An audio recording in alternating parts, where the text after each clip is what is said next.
Deuteronomy 15 is all about mercy, generosity, and justice. God commands Israel to practice economic compassion, forgive debts, free slaves, and never harden their hearts to the poor.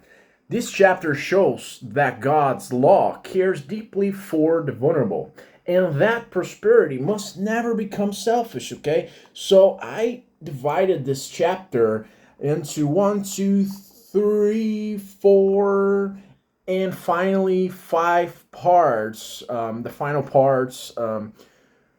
part is the lessons and themes from Deuteronomy 15. So let's start with the first part. Cancel debts every 7 years, which encompasses verses 1 to 6.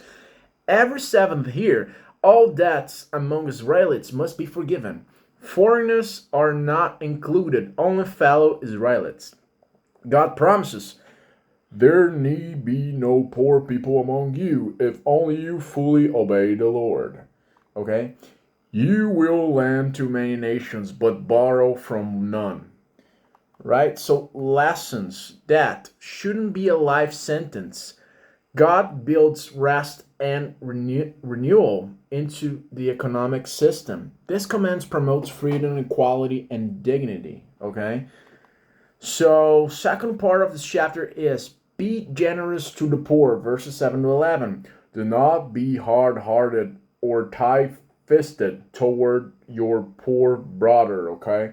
So, if someone is in need, open your hand freely, lend generously, even if the seventh year is near and you may not be paid and you may not be repaid. Give generously because this is what the Lord your God blesses.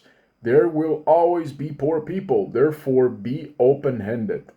Right? Lessons. Generosity is not optimal, it's a holy obligation. God sees and blesses the heart behind the help. Third part. Free Hebrew slaves every 7 years, verses 12 to 18.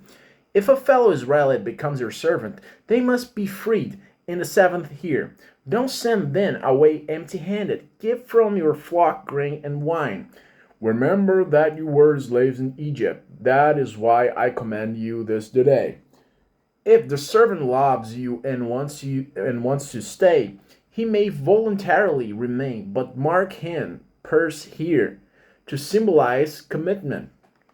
Lessons. Freedom is the default in God's system. The Exodus is the foundation for how Israel treats others. You were rescued, so rescue others. Fourth part of this beautiful chapter, firstborn animals belong to the Lord, verses 19 to 23. Firstborn male animals must be set apart for the Lord. Don't use them for work or shear them. Eat them in the presence of the Lord at the designated place as a holy meal. If the animal is blemished, don't sacrifice it. You can eat it at home like a regular meat. Lesson. Even livestock reminds Israel God's come first. Okay? So themes and lessons from Deuteronomy 15. The first one is grace should shape your grace should shape our finances. Forgiveness and generosity are built into God's economy. Second, God hates greed, loves compassion. A hard heart toward the poor is rebellion, not just selfishness. Third, freedom is God's design. Whether from slavery or debt, God's law protects personal dignity. Fourth, never forget where you came from. The memory of being rescued from Egypt should inspire mercy towards others, okay? Fifth lesson, worship involves sacrifices and priority. Giving the firstborn remind us God deserves our first and best. So Deuteronomy 15 shows that God's law wasn't just about worship, it was about justice. A holy people must live with open hands, forgiving hearts, and systems that reflect God's mercy. Okay, don't forget to hit the like button, subscribe, and drop a comment here because I see you in the next one.